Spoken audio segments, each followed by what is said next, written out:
இந்த உலகத்திலேயே ஒரு பையனுக்கோ பொண்ணுக்கோ நீங்க கொடுக்க வேண்டிய ஆகப்பெரிய தண்டனை என்ன தெரியுமா? கண்ணை மூடிட்டு 3 நிமிஷம் உட்காருன்னு சொல்லுங்க, பின்னி எடுத்துரும் உங்களுக்கு. அதான் இந்த ஒரு கொள்ளிக்கட்டையை கையில வச்சுக்கிட்டே சுத்துறோம். இது நமக்கு நாமே வச்சுக்கிற தீ. முதல்லலாம் போன் வந்தா வீட்டுக்குள்ள ஓடுவோம், எல்லாம் தெரிச்சு வெளியில ஓடுறாங்க. கேட்டா டவர் இல்லைங்க, திருட்டுத்தனம். அத்தனை பாஸ்வேர்டுங்க. புத்தகத்துக்கு ஏதுங்க பாஸ்வேர்ட்? ஒரு பொண்ணு ஆக்சிடென்ட் ஆகி கிடக்குறா, போய் ரெஸ்கியூ பண்ணிட்டு போன் நம்பர் சொல்லுப்பா உங்க அப்பாவுக்கு கூப்பிடணும்னு சொல்ல மாட்டேங்குது. ஏன்னா லாக் பண்ணி வச்சிருக்கா. லாக் சொல்லுப்பா, உடஞ்ச கையில வாங்கி அடிச்சா பாருங்க. நான் பார்த்தேங்க, மனப்பாடம் பண்ணிடலாம் தான் நினைச்சேன்.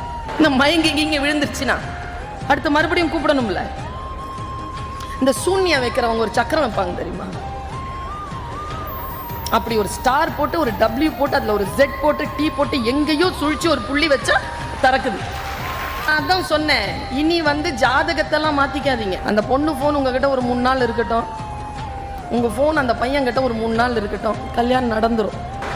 எனக்கு என்று இருக்கக்கூடிய வெளியில் குற்றங்கள் நிறைந்திருப்பதற்கு காரணம் குழந்தைகளிடத்தில் புத்தக வாசிப்பு அற்றுப்போய் இருக்கிறது என்று ஒரு ஆசிரியராக நான் குற்றம் சாட்டுகிறேன். ஒரு நல்ல தாய் தகப்பன் தன் குழந்தைகளுக்கு செய்யக்கூடிய ஆக பெரிய நன்மையே அவர்கள் வாசிப்பதற்கான வெளியை ஏற்படுத்தி கொடுப்பதுதான்.